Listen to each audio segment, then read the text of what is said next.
पेश खिदमत हैं आज की बड़ी खबरें। आज की बड़ी खबरों में आप देखेंगे, एनसीपी शरद पवार की मेंबर पार्लियामेंट सुप्रिया सुले ने प्रेस कॉन्फ्रेंस में क्या कहा। कांग्रेस लीडर जयराम रमेश का सवाल, क्यों खामोश हैं नरेंद्र मोदी। जयपुर में इलेक्शन कमीशन के खिलाफ यूथ कांग्रेस का मुजाहरे के दौरान यूथ कांग्रेस के सदर उदय भानु का बयान।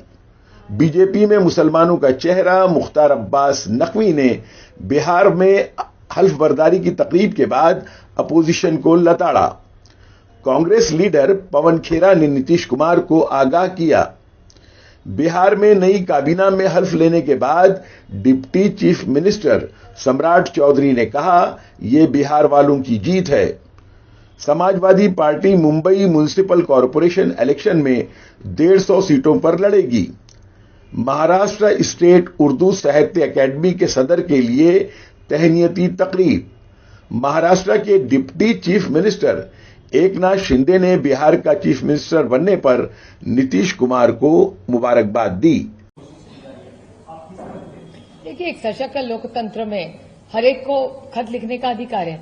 आपको याद होगा 5 साल पहले मोदी जी के सरकार के खिलाफ भी ऐसा ही खत आया था, तो वो मोदी जी के सरकार के खिलाफ आया था, ये अभी उनके पक्ष में आया है। तो एक सशक्त लोकतंत्र में ऐसी चीजें होती रहती है। नहीं, ठीक है, ये सब चलती रहती है। देखिए, मैंने कल भी आपको कहा था, हमें जैसे बोलने की ताकत है तो सुनने की भी ताकत हम सब ने रखनी चाहिए। तो दोनों से एक सशक्त लोकतंत्र में थोड़ा तो ये सब होना चाहिए।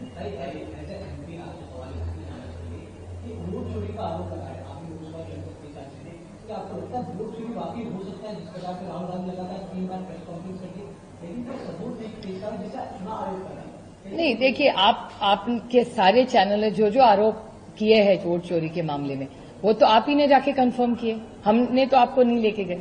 हर चैनल वहां गया, उसको बोले कि हाँ, इस घर में 800 लोग हैं, एड्रेस तो 2 लोगों का रहने की भी जगह नहीं है, लेकिन वहां 800 लोग रहे।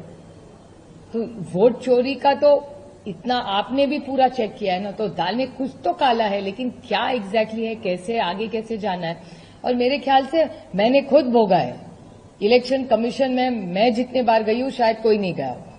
जिस तरह से केस चली, अभी भी हमारी केस सुप्रीम कोर्ट में चल रही है, तो अन्याय तो शिवसेना पे भी हुआ, राष्ट्रवादी कांग्रेस पे भी हुआ। हमारे तो हर डॉक्यूमेंट्स है उनके पास, लेकिन न्याय नहीं मिला, इसे तो हमें कोर्ट जाना पड़े। ये बहुत दुख की बात है, क्योंकि मैं हमेशा समझी हूं कि हर इंस्टीट्यूशन, बड़े वो आरबीआई हो, इलेक्शन कमीशन हो या सीएजी का ऑडिटर्स हो, जो भी हो, वो पारदर्शिता से ही काम होना चाहिए। तो हमें भी दुख लगता है, हमें दुख होता है। जब मैं इलेक्शन कमीशन गई थी तो मैं बहुत विश्वास के नाते गई थी वहां। 3 चीजें उन्होंने कही है कि मैंने उनको कहा कि पहली तो बात तो प्रधानमंत्री ने मुझे फोन किया, ठीक है। दूसरा, मैंने उन पर दबाव डाला, मैंने उनको कहा।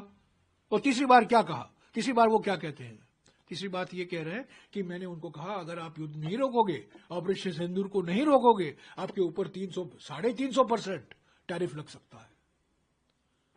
तो ये धमकी, और हमारे प्रधानमंत्री चुप है, सिर्फ कांग्रेस का बदनाम करते हैं, कांग्रेस नेताओं को बदनाम करते हैं। पर ये क्यों चुप है, और उनके मंत्री लोग क्यों चुप है, उनकी इकोसिस्टम क्यों चुप है। ये चैलेंज कांग्रेस के लिए नहीं, ये भारत के लिए एक चैलेंज है। भारत की सबसे बड़ी खूबसूरती उसका लोकतंत्र है, डेमोक्रेसी है, और इस लोकतंत्र को ही खत्म करने की कोशिश नरेंद्र मोदी कर रहे हैं। अपने इलेक्शन कमिश्नर को गलत तरीके से बनाकर गणेश को बनाया, जो देश में चुनाव अच्छे से हो ये नहीं देख रहा, मोदी जी किस तरह से सत्ता में रहे वो देख रहे हैं। तो ये चैलेंज पूरे देश में है, देश के युवाओं के ऊपर है कि हमारे पूर्वजों ने जिस तरह से देश को बचाया अंग्रेजों से, आज हमारी जिम्मेदारी, हमारे कंधों पे जिम्मेदारी है कि आज देश के लोकतंत्र को नरेंद्र मोदी इलेक्शन कमीशन के साथ मिलकर खत्म करना चाह रहे हैं। तो इस देश को हमें बचाना है, भारत माता की छवि को हमें बचाना है, नहीं तो वही मजाक उठेगा पूरे भारत देश का जिस तरह से पाकिस्तान की डेमोक्रेसी का पूरी दुनिया में उठता है। तो SIR एक बिल्कुल प्लान्ड गेम है वोट चोरी को लीगल करने की, और ये बात हमारे देश के नेता राहुल गांधी जी ने भी बताई है। जिस तरह से लीगली गलत तरीके से गणेश को इलेक्शन कमिश्नर बनाया और गणेश का एक ही काम है किस तरह से बीजेपी को बैकडोर एंट्री से गलत तरीके से फायदा दे, उसी तरह से ये SIR भी एक टूल है किस तरह से लीगली वोट चोरी को लीगल किया जाए और देश की डेमोक्रेसी को और देश के भविष्य को। देखिए, बिहार की जनता ने सुशासन की निरंतरता के लिए, सुशासन की कंटिन्यूटी के लिए जो है वो जनादेश दिया है, और ऐसे हालात में जनादेश दिया है जब जो है वो कांग्रेस पार्टी और कांग्रेस के चतुराई के चक्रव्यूह में फंस करके जो है वो आरजेडी और तेजस्वी जी जो है वो मतदाताओं में जो है वो भय और भ्रम का जो है वो भंवर जाल फैलाने में लगे हुए थे। लेकिन लोगों ने जो है वो बम्पर वोटिंग के जरिए जो है वो बम्पर विक्ट्री का जो सबक और संदेश दिया है वो उन तमाम लोगों के लिए है जो जनतंत्र को जो है वो अराजकता के जरिए जो है वो बंधक बनाने की कोशिश करते रहे हैं या जो मतदाताओं को जो है हतोत्साहित करने में लगे रहे हैं। देते हैं कि वो बिहार के मुख्यमंत्री पद की शपथ ले रहे हैं। हम उम्मीद करते हैं कि उनके साथ धोखा न हो। बहुत धोखेबाज लोगों के साथ उनकी आजकल दोस्ती कर रखी है उन्होंने, और हम ये भी उम्मीद करते हैं कि जैसे भी आप जीते, किसी भी तरीके से जीते, वो अलग बात है, लेकिन अब जब आप मुख्यमंत्री पद की शपथ ले रहे हैं, बिहार की जनता के साथ भी वो धोखा न हो जो महाराष्ट्र की जनता के साथ हुआ है। महाराष्ट्र में अब महिलाओं के खाते में पैसे आने बंद हो चुके हैं।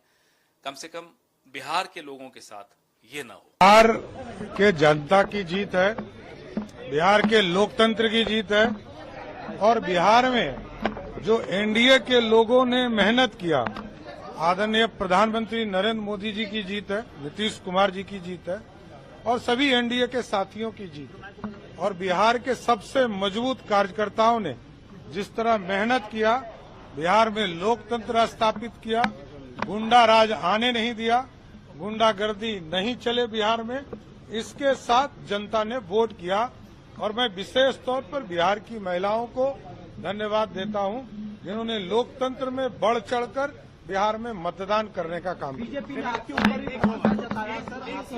बिहार में मोदी जी और नीतीश जी पे भरोसा किया है। मैं बुध 19 अक्टूबर को महाराष्ट्र उर्दू साहित्य एकेडमी के सदर सैयद हसीन अख्तर के एजाज में खिलाफत हाउस मुंबई में तहनीती तकरीब मुनक्किद हुई। मुख्तलिफ तंजीमों और अदबी इदारों के जिम्मेदारान ने बड़ी तादाद में शिरकत की।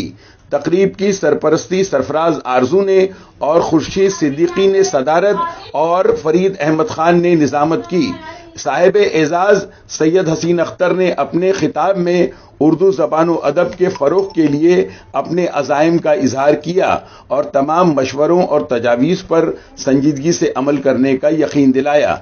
जिन शख्सियात ने इजहार ख्याल किया उनमें जावेद जमालुद्दीन, सईद खान, इम्तियाज़ खलील, शकील अंसारी, निसार अहमद बेग, डॉक्टर सलीम खान, मुशीर अंसारी, नूर कास्कर, फरहान हनीफ वारसी, डॉक्टर खालिद अहमद खान, वसीम सलीम शेख, आकिफ दफेदार, कासिम नदीम, सलाम बिन उस्मान, शकील अहमद शकील, फवाद पाटका, मुनव्वर सुल्ताना, इश्तियाक सईद, जमील कामिल, अब्दुल्ला मसरूर और आलिम नदवी शामिल हैं।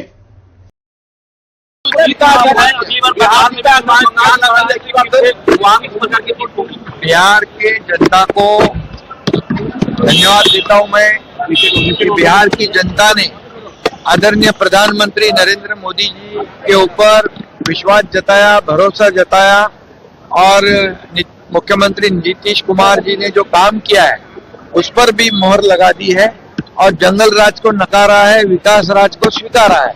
और इसलिए अभी वहां पर जंगल राज, गुंडा राज खत्म है। आज लोगों का, जनता का राज है और लोग चाहते इसको बरकरार रखे, इसलिए इतनी लैंडस्लाइड विक्ट्री यहाँ पर मिली है। इसलिए मैं प्रधानमंत्री नरेंद्र मोदी जी और नीतीश कुमार जी का बहुत बहुत अभिनंदन करता हूँ। और बिल्कुल ऐसे ही ये परिवर्तन बंगाल में भी होगा, वहां भी ऐसी परिस्थिति है।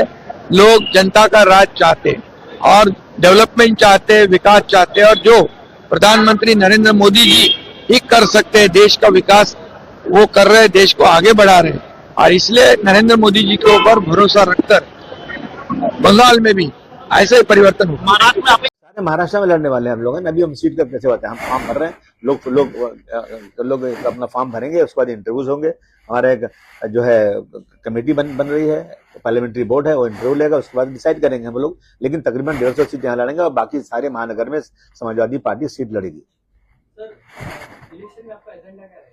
एजेंडा डेवलपमेंट और एक सबसे जरूरी चीज है कि ऑनलाइन काम होना चाहिए। जो भ्रष्टाचार बेईमानी हो रही है ना, जिसको देखो लूट मची हुई है, वो लूट खत्म होना चाहिए और किसी को भी कारपोरेशन जाने की जरूरत नहीं पड़े, ऑनलाइन काम होना चाहिए। बीच के दलाल जो है ना, ये खत्म होना चाहिए, ये समाजवादी पार्टी का मानना है। और डेवलपमेंट हमारा है, सबको साफ पानी मिले। अभी देख रहा हूं मैं कि जो बिल्डिंगों में एक आदमी को 135 लीटर पानी मिलता है और स्लम में 45 लीटर मिलता है एक आदमी को, तो मतलब क्या इनकी प्यास नहीं है क्या, इनको नहाना धोना नहीं है क्या, इनको पानी की जरूरत नहीं क्या? ये इक्वल होना चाहिए डिस्ट्रीब्यूशन पानी का।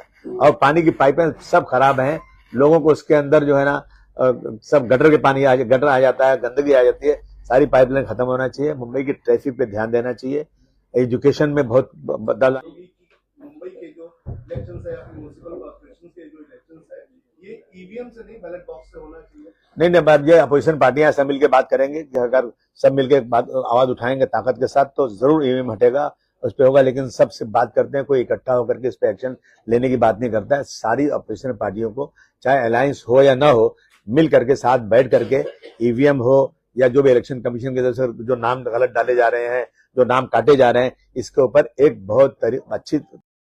आप सुन रहे थे आज की बड़ी खबरें सैयद निजामुद्दीन कासिम की आवाज में। अब इजाजत दें, खुश रहें, आबाद रहें।